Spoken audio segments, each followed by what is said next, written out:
Pendukung Anies sudah mulai gerah peringatkan Nasdem untuk tetap setia pada Anies. Waduh.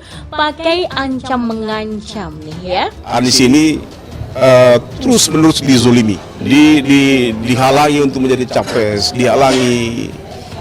Akibat masyarakat menyampaikan pada KIB bahwa di mana KIB yang kuning hijau, koalisi kuning hijau biru ini kami akan ikut.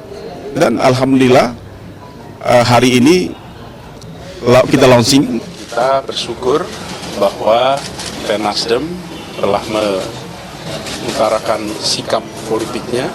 Kemudian kemarin Partai Demokrat sudah mengutarakan sikap politiknya. Kemudian PKS juga sudah mengutarakan sikap politiknya.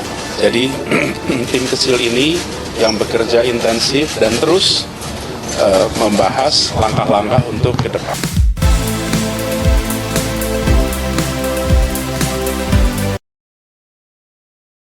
Halo semua, selamat datang di Tepi Channel.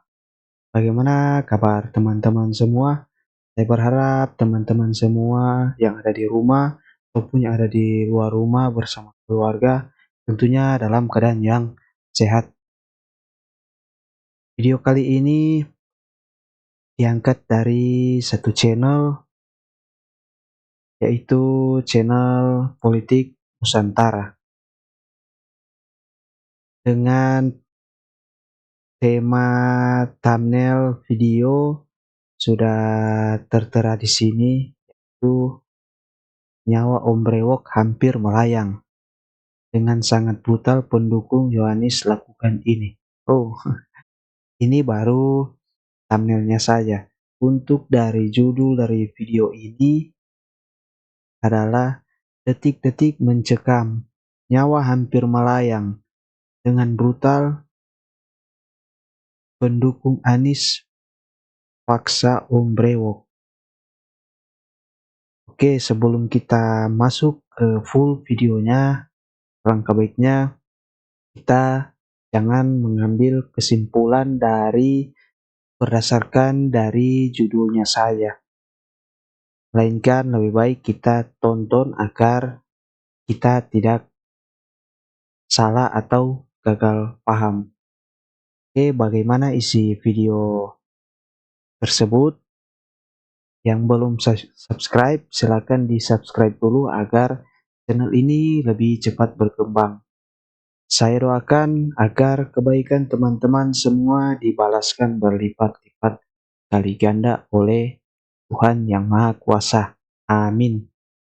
Oke, mari kita tonton videonya.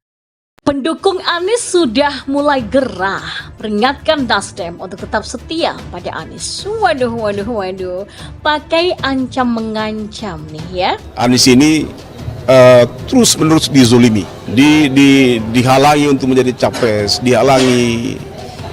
Akibat masyarakat menyampaikan pada KIB bahwa di mana KIB yang kuning. Siapa yang menghalangi? Yang satu ini asal-asal ngomong, ini tanda-tandanya mulai panik. Lanjut. Hijau, koalisi kuning hijau biru ini kami akan ikut. Dan alhamdulillah hari ini kita launching. Kita bersyukur bahwa Partai Nasdem telah mengutarakan sikap politiknya. Kemudian kemarin Partai Demokrat sudah mengutarakan sikap politiknya.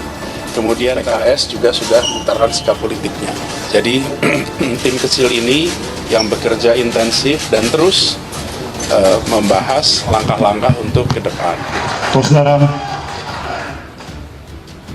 saya mengaturkan terima kasih atas semua perhatian saudara. Saya meminta saudara untuk mengawal pencalonan Partai Nasdem terhadap saudara Anies Baswedan. Perjalanan masih panjang. 3 partai yang sekarang sedang sibuk-sibuknya menurut saya adalah Nasdem, PKS, dan Demokrat. Bisa dibilang ikatan di antara ketiga partai itu adalah ikatan rumit yang sulit diurai. Koalisi Nasdem, PKS, dan Demokrat itu adalah koalisi yang sangat rapuh. disatukan oleh kepentingan yang pragmatis yang ikatannya akan buyar langsung ketika tidak ada lem penguat di antara mereka. Dan saya tebak tahun depan koalisi mereka bertiga itu akan bubar, meninggalkan Anies sendirian karena tidak ada partai pengusung sekuat koalisi bertiga ini. Berita ini memang sudah lewat, tapi belum lama dan cukup menarik untuk dibahas. Seperti yang kita tahu, Nasdem memperlihatkan gelagat yang agak sulit ditebak. Nasdem membuat banyak orang berpikir Surya Paloh bertemu dengan Jokowi di tengah adanya isu reshuffle, lalu dilanjutkan dengan pertemuan dengan Ketua Umum Golkar Erlangga Hartarto. Belum ada yang tahu persis loh, apakah Surya Paloh sedang menggalang kekuatan untuk mendukung Anies atau sedang mencari jalan lain untuk melepaskan Anies. Tapi ada sebagian yang menganggap ini adalah tanda Nasdem mulai goyah dan mau bergabung ke koalisi lain sambil pelan-pelan membuang Anies. Masa pendukung Anies Baswedan pada Rabu lalu dikabarkan akan menggelar aksi unjuk rasa di depan kantor DPP Partai Nasdem atau Nasdem Tower. Kelompok tersebut mengatasnamakan diri sebagai aliansi pendukung Anies Rashid Baswedan dan mau menyampaikan sejumlah tuntutan kepada Partai Nasdem terkait dukungannya kepada Anies untuk maju sebagai capres di Pilpres 2024. Partai Nasdem harus konsisten dan komitmen memberikan dukungan kepada Anies Baswedan sebagai capres 2024. Ya, kalau nggak konsisten maka Partai Nasdem adalah partai pengkhianat rakyat, ujarnya. Dari cara mereka menyampaikan tuntutan, jelas sekali ada rasa khawatir. Mereka cemas jika Nasdem tiba-tiba banting setir dan membuang Anies. Ya, jika Nasdem out dari koalisi, maka Anies bakal bernasib mengenaskan. Mereka pusing oleh manuver Nasdem yang menemui Jokowi dan Erlangga. Apalagi ada petingginya yang membahas soal alternatif koalisi di luar koalisi perubahan. Dewa.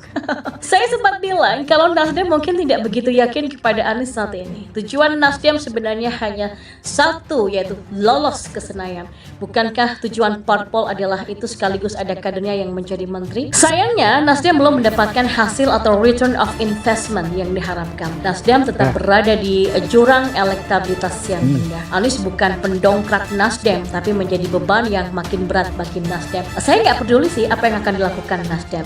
Yang jelas Nasdem salah besar saat memutuskan mengusung Anies Baswedan. Anies bukan pembawa perubahan, tapi kehancuran. Anies hanyalah kendaraan politik yang ditumpangi oleh orang-orang yang haus kekuasaan, yang selama ini gerak-geriknya dibatasi ketat selama Jokowi berkuasa. Nasdem tidak mungkin tidak menyadari ini. Nasdem seperti sedang memelihara anak kucing yang nantinya bisa jadi harimau besar yang menerkam balik.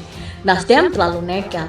Anies juga nggak peduli apakah dia ditumpangi, ditunggangi atau disetir. Dia nggak peduli pada sejatinya. Nggak peduli siapa yang mendukung asal jadi presiden. Mau jadi gubernur saja, Anies berani bohong loh dan menjual janji mulu. Apalagi mau jadi presiden. Apa sih yang nggak akan dia gadaikan? Jadi presiden itu keren dan membanggakan. Belum lagi banyak peluang besar terbuka jika menjadi presiden. Anies adalah jalan membuka peluang negara ini dikuras dan diperas habis-habisan oleh kelompok yang munafik. Lihat saja pendukung Anies yang katanya mau geruduk kantor Nasdem, menuntut Nasdem tetap konsisten. Kalau nggak konsisten katanya maka Nasdem adalah pengkhianat rakyat. Belum apa-apa sudah main ancam begini. Mereka banyak tuntutan. Aspirasi mereka sepertinya pemaksaan. Pendukung model begini cukup banyak, berkumpul di satu lingkaran dekat dengan Anies. Kaum-kaum pembenci Jokowi kebanyakan ada di sana juga. Jadi jangan jantungan tuh kalau mereka bisa berubah jadi lebih kasar dan barbar dalam menuntut sesuatu. Lihat saja ketika KPK ini memanggil Anies terkait kasus Formula E. Mereka ngamuk dan menyimpulkan itu adalah upaya penjagalan terhadap Anies. Nasdem ini menyambangi tokoh lain atau partai lain. Mereka langsung beri peringatan keras. Jadi memang itulah faktanya.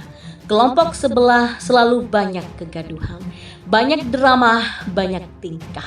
Mereka bukan berjuang demi negara, tapi hanya kepentingan kelompok sendiri. Ya masa bodoh dengan itu semua, yang penting Anies harus jadi capres dan presiden, karena di belakang Anies banyak kepentingan besar yang harus diakomodir. 10 tahun kering tak bisa berbuat apa-apa. Bayangin aja gimana hausnya mereka. Komplotan tensi tinggi seperti ini tinggi mau mengawal negara ini. Perilaku pendukung mewakili sifat yang didukung. Itu kata Anies sendirilah. Kalau banyak pendukungnya yang model begini, bayangkan negara ini bisa semaju apa? Maju ke belakang lebih tepatnya. Nah, keputusan Nasdem mengusung Anies jika dianggap salah akan dipertanggungjawabkan pada 2024. Jadi biarlah rakyat yang menilai itu, kata Wakil Ketua Umum Partai Nasdem Ahmad Ali kepada Tempo yang menanggapi publikasi Lingkaran Survei Indonesia atau LSI Denny JA yang menunjukkan bahwa Partai Nasdem hanya menempati peringkat 7 dengan jumlah 3,9% alias di bawah parliamentary threshold sebesar 4%. Piciknya Ali mengatakan bahwa partainya tidak khawatir dengan hasil survei tersebut dan hanya akan merujuk pada lembaga survei yang punya nilai intelektual dan kredibilitas. Apakah itu artinya Lingkaran Survei Indonesia atau LSI Denny JA ini tidak punya nilai intelektual dan kredibilitas? Lah, kalau memang nggak khawatir, seharusnya yang keluar dari politikus Partai Nasdem itu adalah pernyataan-pernyataan yang bernada optimisme dong. Pernyataan yang menunjukkan keyakinan penuh bahwa apa yang sudah diputuskannya ini akan berimbas positif.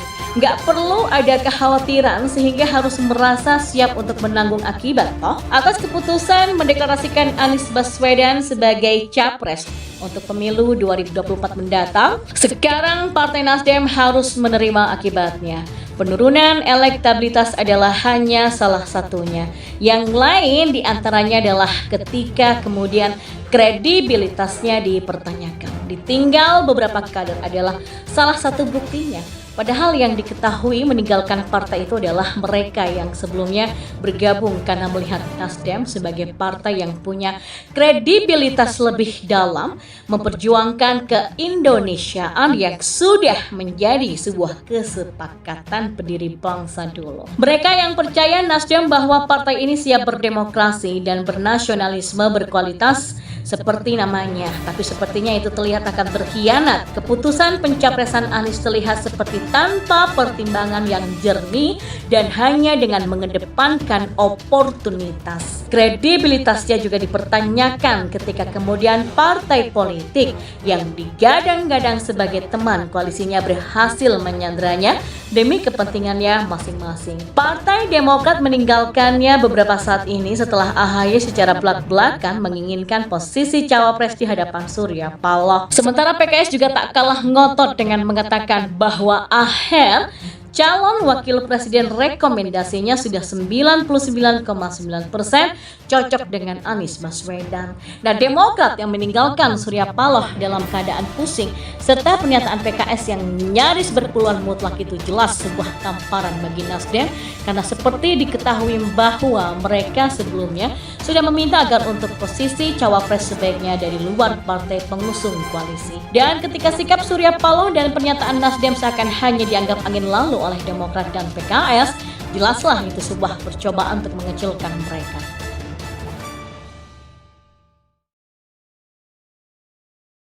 Ya, begitulah video kita hari ini. Bagaimana tanggapan teman-teman tentang isi dari video ini? Semoga video ini bisa bermanfaat bagi teman-teman yang menonton video ini sampai selesai. Oke, jangan lupa subscribe channel ini agar channel ini lebih cepat berkembang. Terima kasih telah menonton. Sampai berjumpa di video-video berikutnya. Bye-bye.